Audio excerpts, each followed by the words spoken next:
students in a class are learning how to use a graduated cylinder. They have to use the cylinder, pour the water,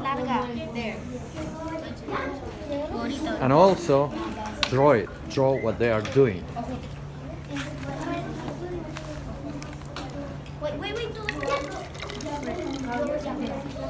Okay, how many milliliters do you have in your cylinder? 50. Show me. Daniel, la estás tirando. Okay, so we see here number 50 here. Okay, how many milliliters? 50. 50 milliliters. So how many milliliters? 50. 50. Okay.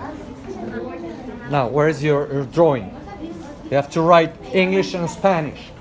Cilindro graduado and graduated cylinder. Everyone.